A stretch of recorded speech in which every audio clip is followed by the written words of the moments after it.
Creative Living, utilizing today's technology with the best of the past to bring you innovative ideas and up-to-date information for creative lifestyles in today's active world. With your host, Sheryl Borden. Thanks so much for joining me today for Creative Living. We're going to learn how to texturize fabrics, we'll discuss the aromatic kitchen, and talk about various paint colors for your home. One of my guests is Barbara Crawford, and she's going to demonstrate some ways to texturize the surface of your fabric, older clothing, or even new clothing to add something special. Her business is Crawford Designs and Sunset Galleries in Amarillo, Texas. Another guest is Chris Reed, and she'll show how to prepare unusual recipes using essential oils to make life more sensual and to help one appreciate the vibrancy of food. Her company is Kismet Potions, and she lives in Albuquerque, New Mexico. And we'll begin the show today with Kimball Starr, who is an interior designer. Kimball will discuss and show basic colors of paint and explain the differences between warm and cool tones using paint chips and images of painted rooms. Her company is Kimball Starr Interior Design, and she's from San Francisco, California.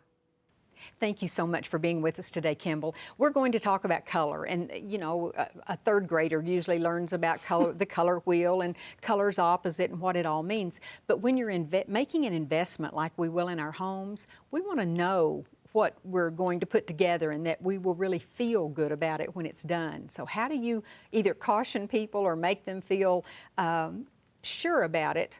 My husband would always want white walls. That's the only things he would, want to use. He's a minimalist. Minimalist, I guess that's it. So how do you go about it?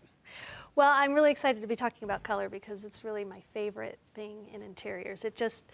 It's just fantastic. Color can affect you physically and psychologically. As you probably know, colors can make you tired, they can make you happy, they can make you angry, they can make you depressed, and they can make you feel joyous. So with picking colors, first it's important to understand the difference between warm and cool colors. So we have warm colors on this side and cool colors on this. So to understand warm colors, think of things such as attached to the earth or sunset, so reds and oranges and yellows, and these colors make you feel very energized and they're very happy colors. And then cool colors are things associated with the sky and the ocean, so your blues, your dark greens, and your purples. And you'll notice that I have two greens here, and green can either be warm or cool. If it has more yellow in it, it tends to be it has a more warm blue. color. I see. That's right, whereas this would be a cool color. So the basics, that's where we need to start. That's right, because I wasn't as lucky in third grade. I didn't learn anything about color. I think it was like my 20s. Well, that's probably true. So when you're choosing color, the important things to think about are the quality of the natural light in the room and the artificial light, because it changes throughout the day. Also, what mood do you want to set? And what are the existing furnishings? Because you're not going to throw out the sofa just because you painted a color that doesn't match. Right. You want to ideally choose the paint last, because you've already purchased all your furnishings, and that's the harder thing to change. And paint the most expensive. That's right. Paint is the easiest thing to change. And then also think about what are the adjacent spaces that are next to the room that you're painting, because you want there to be a flow throughout your house. So, and here I have a dining area where I've chosen this color. I'll just move these aside and show you this kind of burnt harvest color, and it's mixed. It's very warm room. Yes, it's very warm. It's mixed with this color for the ceiling, and then to really accent the trim, a bright white. And oranges are great for a dining area. Oranges and reds, they elicit appetite. As you notice, a lot of fast food places, they always use orange and reds. Yes. And they help with conversation. They can be passionate, so choose your dinner guests wisely. And they create a feeling of warmth and intimacy. So moving on to, and this is all, I'm going to show you a couple rooms that are all within the same space. So actually, if we keep those colors here, we can see how they all flow together. So we have the adjacent space. The blue. That's right.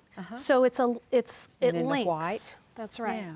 So we have oranges on one wall of the room, and then we have this color is the ceiling and the trim, and the linking color between. So there's the living area and then this far wall. So the linking color is this. Sort of subtle. It goes. It That's goes right. from one and blends it into the next. That's right. It links, and then we have the bay window, which it's accented with this really dark. Down on the bottom. Now I wouldn't do a whole wall in this particular situation. I wouldn't do a whole wall on that. That would be very dark. Although that is very chic to do that now, but I don't think it's appropriate for this space. So it's just used in a very small portion right down here. It's more of an accent. That's really. right. And then for the wall where the office is, we lighten it up and have this blue. And then I'll show you the adjoining bedroom that's down the hall and how it all flows together. It's going to flow together. That's right. And it's just a one bedroom, so it's not a huge home. And we use colors of butterscotch and dark chocolate. My client joked, if I keep using those words, butterscotch and dark chocolate, he's going to want to sit in bed and eat all day. And then we have this lighter color that I like to use for the ceiling. And you don't have to use a lighter color for the ceiling. There are instances where you can actually use a darker color than the walls. That would bring it down a little bit, not seem so high. That's right. It depends, though. If it's a really big space, dark colors are great for hiding open, exposed ductwork, like if you're in a restaurant or if you're in a really industrial loft that you live in. But most of us don't live in spaces like that. So we don't have 20-foot high ceilings. So yes, it is good to keep them lighter, but you can bring in a pop of color, and it's very interesting when you do that. And it's interesting to me to see how these all flow together. I would have seen these and these, but the fact that you added the blue keeps it from being sort of boring. Right, because if you take this out, it's just a bunch of tans. Just a bunch of tans. So you need this, and this orange is a pretty vibrant. So it's a nice balance of various shades of warm tones and your cool tones. And then the red that was in the last picture with the dining chair gives a little pop that you can bring in with your furnishings. So that's how color flows through a space. And then this feel that we wanted to accomplish was a very light and airy. Oh, it is. Looks huge. Yeah, and very open. calming, and there's a lot of sunlight. So the last pictures that we showed, there's not a ton of sunlight, so you can afford to do darker colors. But when you have a lot of sunlight, it really lights up the color, and so you really want to stay with the lighter colors to match more subtle. The natural light. I see. So it feels more intuitive that way. So just a really soft sea green mixed with a really pretty buttercream. And we have another picture here, moving on into a bedroom.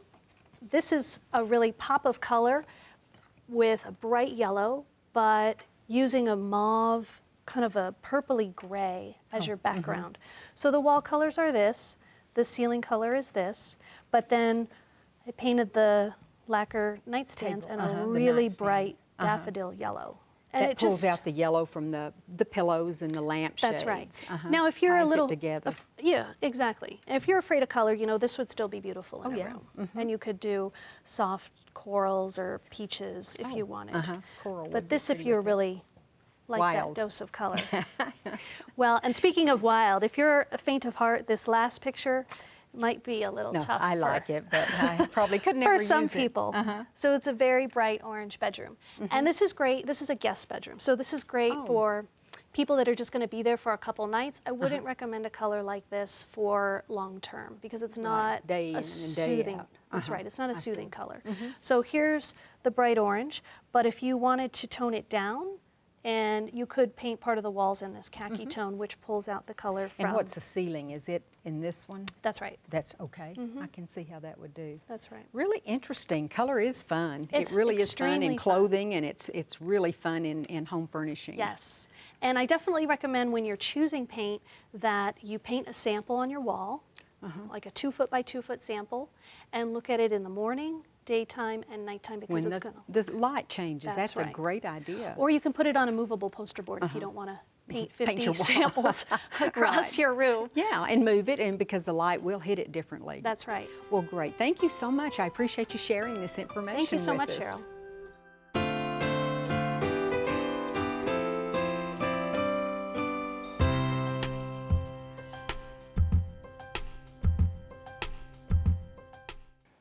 Chris, I remember when we first talked and you were going to come and do some segments on using essential oils to make perfume. We were going to talk about the medicinal purposes of essential oils. And then you said you wanted to do one on cooking with essential oils. I didn't even know you could do that.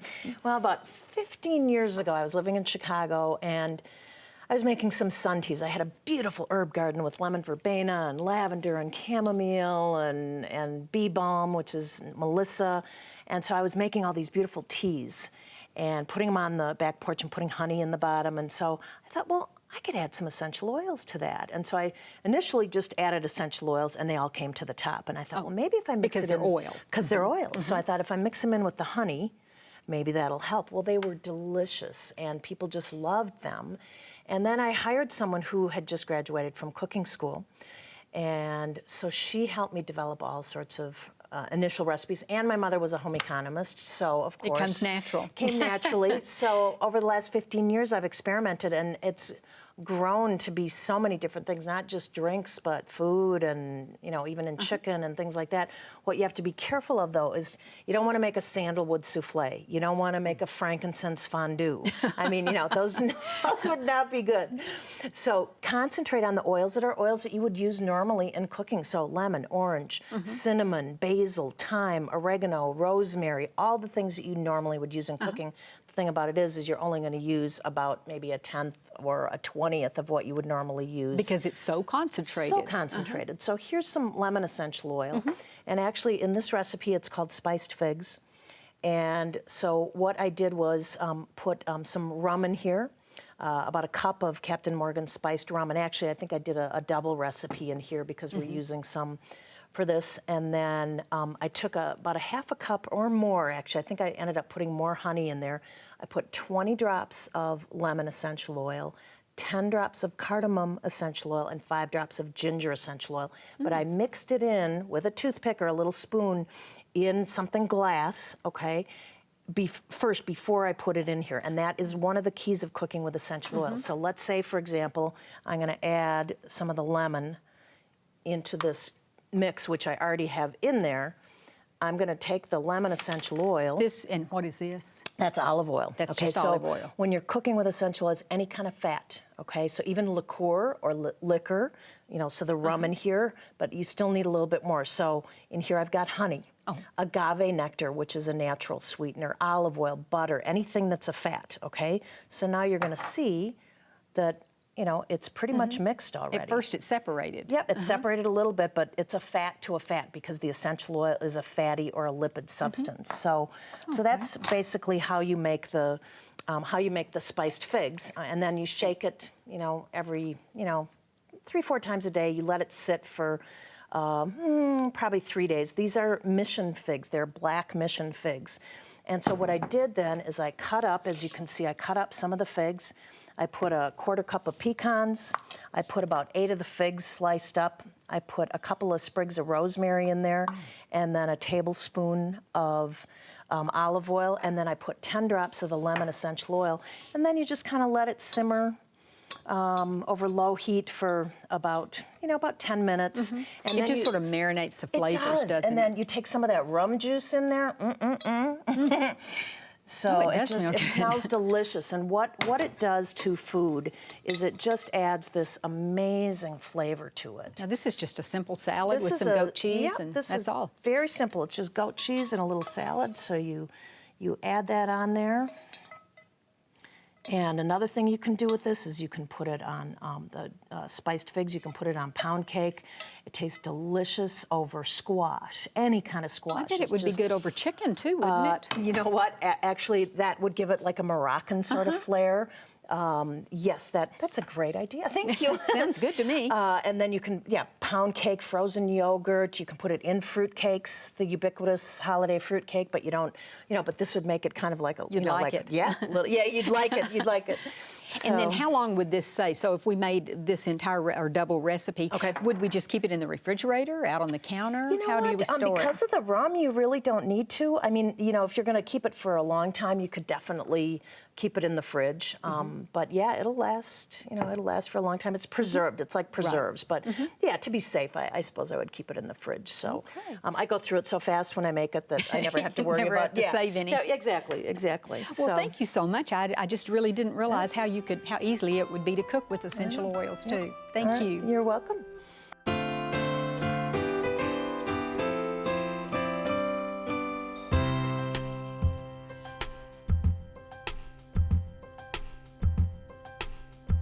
Barbara, thank you so much for coming over. When I read that we were going to talk about some surface texturing, I thought, well, great, because I know nothing about that, and it's going to be fun to learn, and hopefully there's people watching that this will be new for them too. Right. How did you get into coming up with, I love the title, OMG. How did you do that? People coming by the booth or the studio and they see the different techniques, and that's the first thing they ask is, oh my gosh, how'd they do that? And so we decided to put everything together in one, well, I'd say seminar, so that we could teach them how to do one. They're all really simple to do. They just look hard. And we're going to show two different techniques. Yes, we real are. quickly. Now, I know this has to be felting because you've been on before and Correct. showed us the felting. Right, and our tool needles. has the barbed needles for needle felting, where you push the wool into it. What we're going to do with it today is you're going to need at least 3 inches thick or thicker of foam. That protects you and that protects the needles. Oh, so that's really important. And your because table and all that, You're just yeah. starting to blow and go, and it can go down pretty deep. And this is silk. It's 100% silk dupioni. Is that the best thing to work with? It is. It's felting? lightweight, and they have a lot of different metallic colors, and I got it at Joann's Fabrics in the costume and lining department, not in the bridal in the department. fabric. Okay, so it's lightweight enough to take the needles and punch Goes it, and that's through it. all you're doing. You're just holding one hand back for obvious reasons, and you're hitting the silk. Okay? If you hold your hand like this, number one, you take the risk of hitting it. Number Yeah. two, you're constricting the So it's almost ruching. like freestyle It's sewing, freestyle, isn't it? Right. Now, the needles are just ripping through the silk. You can see a little bit of threads here, okay? So if you just pull on it now, it'll run. You've ruined the fabric. But if you take it, get it all ruched in. Do as much as you Yeah, as want much to as you do. want to, then take it to the washer and throw it in. Warm water, Soap or just- soap, oh, if you want to. And that takes the sizing out. And then put a delicate cycle, and then a hot dryer. That dryer, the heat grabs onto those threads and it creates an elasticized surface, and it stays ruched. It'll never go back. Oh. Silk has a memory, always tries to return to its original state. I don't know why, I'm going to guess it's the worms, but they go Could be. in a pattern when they're doing it. Wow. And so we've changed the memory of the silk with the needles, but mostly with that dryer. And it's interesting because normally we think you don't wash silk. Right. A lot of it. So we've just created a non-washable fabric to a machine washable And this fabric. one has been Right, this one's already been ruched and put into a garment. this background is Yes, the surface background, yes. that you're talking about. It won't ever go back. When you steam iron it to lay your pattern pieces on it, it will bring the shine back out because the soap eliminated the shine of the silk. So to bring it back out, you just steam, even if you're not pressing it down. Now this is straight out of the dryer.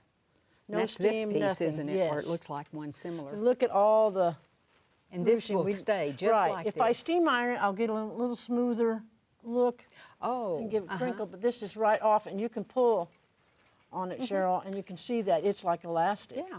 Well, in fact, I think this is another good example. You can see where this was pressed, Right. and this looks like it was Correct. left. You were talking about the Right. smoother, so it So really smoother, does so make they it. both give it a different kind of look. And they have, like I said, they have tons of colors. Oh yeah, these are beautiful. I love this because I Yeah, love this isn't that color. gorgeous? It came out really nice. So here's where the shrinkage comes in, is on the foam. I started with 4 yards of fabric, got ruched, washed, dried, and came back and steam ironed it to lay the pattern on it. I still had 3 3/4. So I lost a quarter, and I lost it here, not in that washer. Not in the washer. No, not in the washer or dryer. What an elegant So it makes look you wonder it why makes. it's not machine washable to begin with, Well, because you really didn't get the shrinkage. maybe it was just an old wives' tale. It Sometime might have back, been. because People silk were is afraid. expensive. Silk is very expensive. So, I mean, at Joann's, I had the coupon. I got it half off. That's the way. Can't beat That's what that. you can't. You can't beat it. Well, what an easy technique. Yeah, and quick, and we're done. And another one that you get lots of requests for is something called Texture Magic. Texture Magic. Now, this is a piece of polyester. Okay, this is what comes in the package. The thing that we feared all those years ago, because it shrinks. Now we want it to shrink. Okay. Isn't that funny? So you get a big piece in here. You're going to draw out your pattern right onto the Texture Magic. Okay, whatever it is, squares. Now, you said this is lines. polyester, It's but polyester. It has a shrinkage value. Okay, and it won't. This technique won't work just on a piece of polyester fabric. It'll This work is on any fabric. You just have to have this piece. So you're drawing. There's not The a fabric drawing's that it on won't this. work on. Oh, I So see. you're drawing your pattern out. Let's see. I did a pattern here. Okay. Then with The a little white light part, this spray is it. adhesive, you're going to spray the back part of the fabric and lay out your Texture your Magic, so you don't have to pattern, deal basically. with pins. Okay. Oh. You just want to. I like to sew and just not worry about breaking the needles, Yeah, I do which I too. do all the time. Okay, So this once can be used over and over, and No, I just- mean, once you make this one pattern, then you can move over move and over, make another yeah, one. and just keep using it Yeah. till it's gone. So now every line you drew on that you traced, you're stitching. You sew. You're going to sew. Just straight stitch, so A any straight machine stitch. will work. There you go. And That's then what you- what? And then once it's all stitched, it doesn't matter what the fabric is. This is wools and wool felts, jeans, anything that you want to put it on. It has a 30% shrinkage. Okay. 30%. Let's Okay. get our iron moving here. While I might make sure I have enough steam there, because it's steam that does the trick. Inside of here, there's a chart, okay? And it tells you, it goes by what you started with, what you're going to end up with. It's Well, that's 30% handy. shrinkage all the way around, but you have to remember that if the fabric is thin, you're going to get more shrinkage. You're going to get Then, more like, ruche. this Yes. will shrink a lot Or more a than thicker this wool, wool. right? And we have a sweatshirt back here that we did an individual design so Now, you can this see. is leather, isn't it? It's pleather. It's the faux leather. the faux leather. But That's why I'm wow, gonna it say works pretend beautiful leather. on Yeah. this. It actually looks pretty cheap if you're just looking at it. I mean, but once we do the texturizing, it it's gives it a very beautiful. rich look, and that's So what we have here. what's the key in designing your pattern? What are, That's are what- there some tricks that you? No, I just play around with a ruler, or in this case on the jacket, Cheryl, we used individual designs of roses. Oh, So this was a These were- sweatshirt. This Oh, came it's out really lined, so you nice, can't rich, see it. and Yeah. it can here. So I traced out the rose, held it on here with the spray adhesive, and stitched on every line. And you hold your iron above it, but don't put it Don't on put it on it. Okay. It's not going to go into nuclear meltdown or anything, but here we go. Oh, you can there see it it move. goes. It's all we need is the steam. I see why they call it Can you see magic. it move? Yeah. You can always check the other side, and if it's what you like and it's not 30% yet, that's okay. That's Just okay stop too. moving. Just the way Stop that steaming it. what you want. Yes. Once it's, you just keep hitting it with steam till it's dead. It just stops moving. Okay? Oh, And you can see doesn't that yeah. make a beautiful Now I could probably steam it a little more and get a little more out of that. Especially on these, Right. the ends, yeah. And you can see the closer the stitching is, the tighter that design is, depending on, so Oh, this I makes some see. wonderful purses. Well, it Well, would. yes. Well, and what I like, because I was telling you earlier, I said, well, where do you buy this? Where do you buy that? You've even come up with a kit, which that's the way I'd rather do it, because I don't want to Exactly. spend the time, nor do I have access to a Right. lot of places. So this is the yarns? Yes, it has 7 to 8 techniques in there, of different Oh. techniques, patterns to follow, all kinds of materials to use to do everything that we do. As Step well by as step. the, As well as the tool is in tools, there. Yes. Your texture magic, everything, step Catch by and step release, that we do. just glance through some Yeah. of these. Gosh, these are beautiful. And having it all in one place, for many of us, who, and maybe we don't live close enough to a place that carries it, that's great. Oh, I love this one with the little flowers. Yeah. Well, gives a Barbara, lot you've of- really come up with something that it is magic, both It is types magic. of surfacing. Well, I appreciate you being with us Well, and thank you showing for us. You're having right, me. it's very easy to do. Thank you. I hope you enjoyed the show today. Next time on Creative Living, we'll learn how to use fabric markers, we'll talk about taking supplements, and discuss PTSD in animals. One of my next guests will show how to use fabric markers to decorate all sorts of items, including baby clothes, bags, t-shirts, and much more. Another guest says that more than 1 out of every 2 adults are taking nutritional supplements, making them the most popped pills in America. Are we wasting our money? And finally, we'll find out how animals can help anyone with post-traumatic stress disorder, especially military personnel. All of these topics will be featured on the next Creative Living show. If you ever have comments or suggestions or ideas for shows, you can email me at sheryl.borden@enmu.edu. I'd also like to ask you to become a fan of Creative Living on Facebook. Just go to facebook.com and in the search window, type in Creative Living with Sheryl Borden. Thanks so much. I hope you'll plan to join me next time for Creative Living. We are very pleased to offer you a new booklet that accompanies this series of Creative Living. This booklet is titled the 6900 series, and it features a wonderful collection of ideas and information, and it's available free of charge on our website. Posted as a PDF file, you can simply download the entire booklet or just the segments you're most interested in. For your copy of this new booklet, go to our website at KENW.org and then click on Creative Living. Scroll down to the booklet section and you can click on this booklet or on any of the other booklets that we have available online. We also would like to invite you to sign up for our free e-newsletter. Just go to KENW.org and click on the Sign Up Now button. Thank you.